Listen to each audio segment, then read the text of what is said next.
ಎಲ್ಲರಿಗೂ ಮಕರ ಸಂಕ್ರಾಂತಿ ಹಬ್ಬದ ಹಾರ್ದಿಕ ಶುಭಾಶಯಗಳು.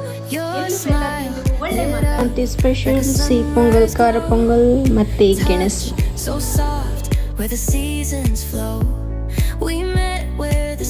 ಸಂಜೆ ಟೆಂಪಲ್ಗೆ ಹೋಗಿ ಹಸು ಕಿಚರಿಸೋದು ನೋಡೋಣ ಅಂತ ಹೋದೆ, ಬಟ್ ಆಲ್ರೆಡಿ ಎಲ್ಲ ಮುಗ್ದೋಗಿತ್ತು. ಎಲ್ಲ ಹಸುನೆಲ್ಲ ಕರ್ಕೊಂಡು ಹೋಗಿದ್ರು ಮೆರವಣಿಗೆ ಅಂತ.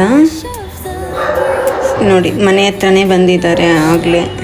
ಇಲ್ಲಂತೂ ಫುಲ್ ಜೋರಾಗಿ ಮಾಡ್ತಾರೆ, ಹಸು ಕಿಚ್ಚಾಯಿಸೋದಾಗಿರ್ಬೋದು, ತುಂಬ ಸಖತ್ತಾಗಿ ಮಾಡ್ತಾರೆ. ಬಟ್ ನಾನು ಈ ಸಲ ಮಿಸ್ ಮಾಡಿಕೊಂಡೆ. ಮತ್ತು ಅದನ್ನು ಮುಗಿಸ್ಕೊಂಡು ಲಕ್ಷ ದೀಪೋತ್ಸವ ನೋಡೋಣ ಅಂತ ನಾನು ನಮ್ಮ ಅತ್ತೆ ಹೊರಟು. ನೋಡಿ ಜಾತ್ರೆ ನೋಡಿ, ಜಾತ್ರೆಯಲ್ಲಿ ಮಾತ್ರ ರಶ್ಶು, ಎಷ್ಟು ಜನ ಇದ್ದರು. ಹೋಗ್ಬೇಕಾದ್ರೆ ಜನ ಇದ್ದರು, ಬಟ್ ಬರಬೇಕಾದ್ರೆ ಅಷ್ಟು ಜನನೇ ಇರಲಿಲ್ಲ. ನೋಡಿ ಎಷ್ಟು ರಶ್ ಇದೆ. ಲಕ್ಷ ದೀಪೋತ್ಸವ, ಇಲ್ಲಿ ಲಕ್ಷ ದೀಪಗಳನ್ನ ಹಚ್ಚಿ ಇಡ್ತಾರೆ. ನೋಡ್ಬೋದು ಎಷ್ಟು ಸಖತ್ತಾಗಿ ಕಾಣ್ತಿದೆ ಮಾತ್ರ ದೀಪ. ರಂಗನಾಥ ಸ್ವಾಮಿ ದೇವಸ್ಥಾನದ ಹತ್ರ ಮಾಡೋದಿದ್ದು ಲಕ್ಷ ದೀಪೋತ್ಸವ ಅಂತ.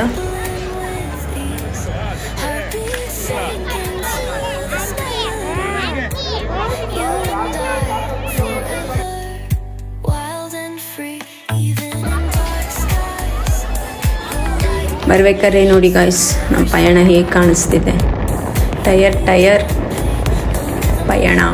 ಓಕೆ ಗಾಯ್ಸ್, ಈ ವಿಡಿಯೋ ನಾನು ಇಲ್ಲಿಗೆ ಎಂಡ್ ಮಾಡ್ತಾ ಇದ್ದೀನಿ. ಮತ್ತೊಮ್ಮೆ ಎಲ್ಲರಿಗೂ ಮಕರ ಸಂಕ್ರಾಂತಿ ಹಬ್ಬದ ಹಾರ್ದಿಕ ಶುಭಾಶಯಗಳು. ಟೇಕ್ ಕೇರ್, ಬಾಯ್.